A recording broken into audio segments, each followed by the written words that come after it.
একদিনের ভ্রমণে আমরা চট্টগ্রাম থেকে এসেছিলাম রাঙামাটি।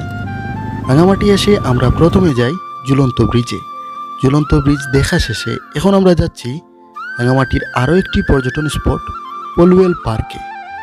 আর ঝুলন্ত ব্রিজের এখান থেকে পলুয়েল পার্কের সিএনজি ভাড়া 100 টাকা রিজার্ভ। রাঙামাটির পলুয়েল পার্ক, আপনারা যদি রাঙামাটি ভ্রমণে এখানে রাতে থাকতে চান থাকতে পারবেন।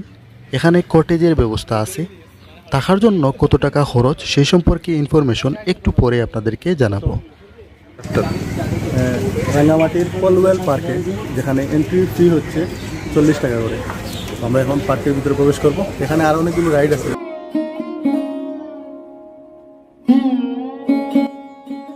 আমাদের জন্মভূমি প্রিয় বাংলাদেশ কতই না সুন্দর।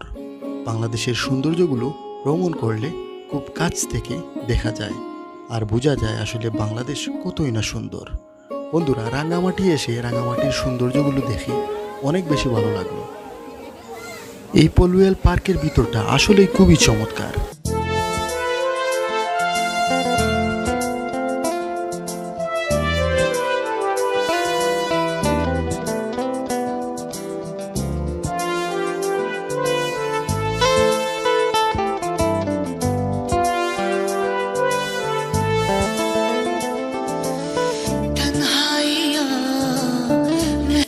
ডিসি বাংলা পার্ক অর্থাৎ পলুয়েল পার্কের এই ফিশিং পিয়ারটি দৃষ্টিনন্দন।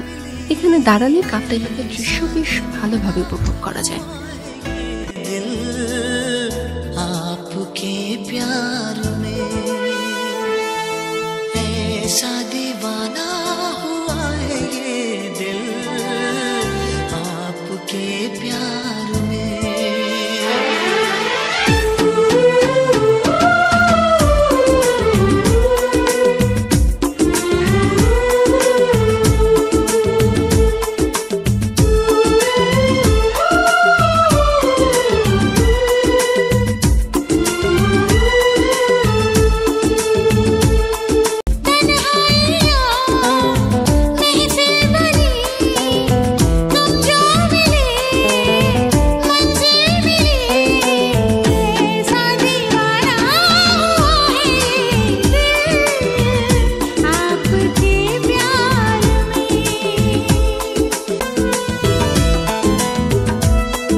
একেবারে শেষ প্রান্তে তৈরি করা হয়েছে দেশের প্রথম লাভ পয়েন্ট।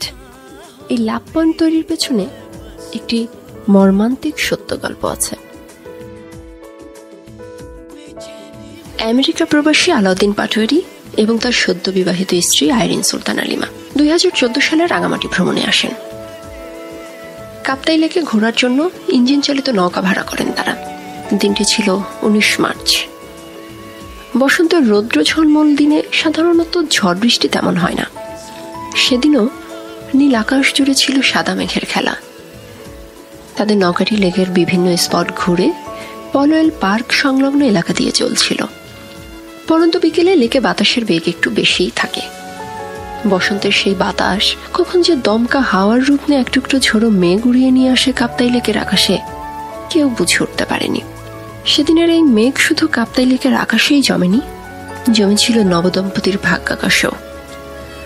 আচমকাই ঝড় ওঠে, এক মুহূর্তে লন্ডভন্ড হয়ে যায় সবকিছু। উল্টে যায় নৌকাটি। ঝড় থামার পর নৌকাটি পাওয়া গেলেও খুঁজে পাওয়া যায়নি আলাউদ্দিন আর লিমাকে। জেলা প্রশাসক আর পুলিশ প্রশাসকের নির্দেশে কাপ্তাই লেকে তাদের খোঁজার কাজ শুরু হয়। ফায়ার সার্ভিস, নৌবাহিনীর ডুবুরি দল টানা 3 দিন লেকের পানিতে চিরুনি অভিযান চালিয়েও খুঁজে পায় না কাউকে। একে অপরকে জড়িয়ে ধরা অবস্থায় ছিল তাদের মৃতদেহ। ঝড়ের পূর্বাভাসে হয়তো দুজন দুজনকে যেভাবে আগলে রেখেছিলেন, মৃত্যুর পরেও দুজন একইভাবে সাথে ছিলেন। ডিসি বাংলা পার্ক এলাকায় তাদের স্মরণে একটি স্মৃতিচিহ্ন তৈরির পরিকল্পনা করা হয়।